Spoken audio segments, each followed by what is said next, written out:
അധ്യായം 19. വിവാഹമോചനത്തെ സംബന്ധിച്ച്.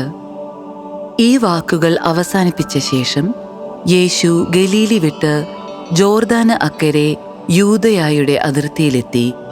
വലിയ ജനക്കൂട്ടങ്ങൾ അവനെ അനുഗമിക്കുകയും അവൻ അവിടെ വെച്ച് അവരെ സുഖപ്പെടുത്തുകയും ചെയ്തു. ഫരിസേയർ അടുത്തു ചെന്ന് അവനെ പരീക്ഷിച്ചുകൊണ്ട് ചോദിച്ചു, ഏതെങ്കിലും കാരണത്താൽ ഒരുവൻ ഭാര്യയെ ഉപേക്ഷിക്കുന്നത് നിയമാനുസൃതമാണോ? അവൻ മറുപടി പറഞ്ഞു, സ്രഷ്ടാവ് ആദി മുതലേ അവരെ പുരുഷനും സ്ത്രീയുമായി സൃഷ്ടിച്ചുവെന്നും ഇക്കാരണത്താൽ പുരുഷൻ പിതാവിനെയും മാതാവിനെയും വിട്ട് ഭാര്യയോട് ചേർന്നിരിക്കും, അവർ ഇരുവരും ഏക ശരീരമായി തീരും എന്ന് അവിടുന്ന് അരുളി ചെയ്തിട്ടുണ്ടെന്നും നിങ്ങൾ വായിച്ചിട്ടില്ലേ? തന്മൂലം പിന്നീടൊരിക്കലും അവർ രണ്ടല്ല, ഒറ്റ ശരീരമായിരിക്കും. ആകയാൽ ദൈവം യോജിപ്പിച്ചത് മനുഷ്യൻ വേർപെടുത്താതിരിക്കട്ടെ. അവർ അവനോട് ചോദിച്ചു, അങ്ങനെയെങ്കിൽ ഉപേക്ഷാപത്രം നൽകി ഭാര്യയെ ഉപേക്ഷിക്കാമെന്ന് മോശ വിധിച്ചതെന്തുകൊണ്ട്? അവൻ പറഞ്ഞു, നിങ്ങളുടെ ഹൃദയകാഠിന്യം നിമിത്തമാണ് ഭാര്യയെ ഉപേക്ഷിക്കാൻ മോശ നിങ്ങൾക്ക് അനുമതി നൽകിയത്.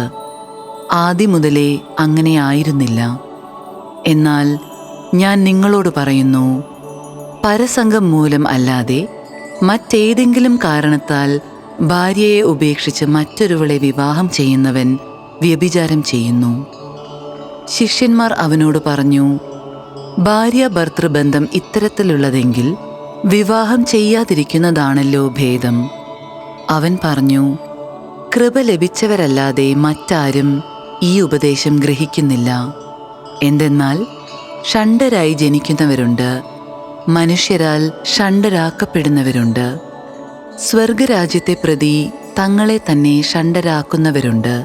ഗ്രഹിക്കാൻ കഴിവുള്ളവൻ ഗ്രഹിക്കട്ടെ. ശിശുക്കളെ അനുഗ്രഹിക്കുന്നു. യേശു കൈകൾ വെച്ച് പ്രാർത്ഥിക്കുന്നതിനു വേണ്ടി ചിലർ ശിശുക്കളെ അവൻ്റെ അടുത്ത് കൊണ്ടുവന്നു. ശിഷ്യന്മാർ അവരെ ശകാരിച്ചു. എന്നാൽ അവൻ പറഞ്ഞു, ശിശുക്കളെ എൻ്റെ അടുത്ത് വരാൻ അനുവദിക്കുവിൻ, അവരെ തടയരുത്. എന്തെന്നാൽ സ്വർഗരാജ്യം അവരെ പോലെയുള്ളവരുടേതാണ്. അവൻ അവരുടെ മേൽ കൈകൾ വെച്ച ശേഷം അവിടെ നിന്ന് പോയി. ധനികനായ യുവാവ്.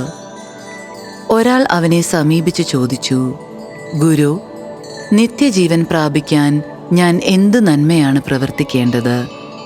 അവൻ പറഞ്ഞു, നന്മയെപ്പറ്റി നീ എന്നോട് ചോദിക്കുന്നതെന്തിന്? നല്ലവൻ ഒരുവൻ മാത്രം. ജീവനിൽ പ്രവേശിക്കാൻ അഭിലഷിക്കുന്നെങ്കിൽ പ്രമാണങ്ങൾ അനുസരിക്കുക. അവൻ ചോദിച്ചു, ഏതെല്ലാം? യേശു പ്രതിവചിച്ചു, കൊല്ലരുത്, വ്യഭിചാരം ചെയ്യരുത്, മോഷ്ടിക്കരുത്, കള്ളസാക്ഷ്യം നൽകരുത്, പിതാവിനെയും മാതാവിനെയും ബഹുമാനിക്കുക, നിന്നെപ്പോലെ നിന്റെ അയൽക്കാരനെ സ്നേഹിക്കുക. ആ യുവാവ് ചോദിച്ചു, ഇവയെല്ലാം ഞാൻ അനുസരിച്ചിട്ടുണ്ട്, ഇനിയും എന്താണ് എനിക്ക് കുറവ്? യേശു പറഞ്ഞു, നീ പൂർണ്ണനാകാൻ ആഗ്രഹിക്കുന്നെങ്കിൽ പോയി നിനക്കുള്ളതെല്ലാം വിറ്റ് ദരിദ്രർക്ക് കൊടുക്കുക, അപ്പോൾ സ്വർഗത്തിൽ നിനക്ക് നിക്ഷേപമുണ്ടാകും. പിന്നെ വന്ന് എന്നെ അനുഗമിക്കുക.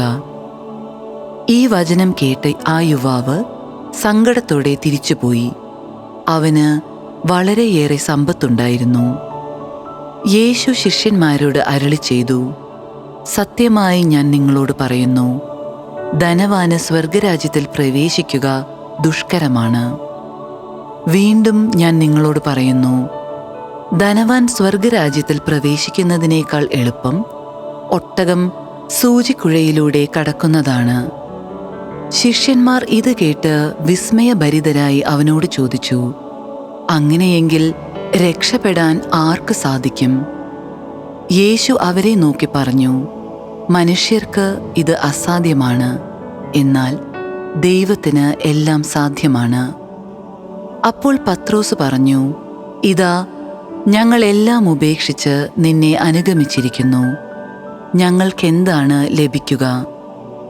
യേശു അവരോട് പറഞ്ഞു, സത്യമായി ഞാൻ നിങ്ങളോട് പറയുന്നു, പുനർജീവിതത്തിൽ മനുഷ്യപുത്രൻ തൻ്റെ മഹത്വത്തിൻ്റെ സിംഹാസനത്തിൽ ഉപവിഷ്ടനാകുമ്പോൾ എന്നെ അനുഗമിച്ച നിങ്ങൾ ഇസ്രായേലിൻ്റെ 12 ഗോത്രങ്ങളെ വിധിച്ചുകൊണ്ട് 12 സിംഹാസനങ്ങളിൽ ഇരിക്കും. എൻ്റെ നാമത്തെ പ്രതി ഭവനത്തെയോ സഹോദരന്മാരെയോ സഹോദരികളെയോ പിതാവിനെയോ മാതാവിനെയോ മക്കളെയോ വയലുകളെയോ പരിത്യജിക്കുന്ന ഏതൊരുവനും 100 ഇരട്ടി ലഭിക്കും. അവൻ നിത്യജീവൻ അവകാശമാക്കുകയും ചെയ്യും. എന്നാൽ മുൻപന്മാർ പലരും പിൻപന്മാരും പിൻപന്മാർ മുൻപന്മാരുമാകും.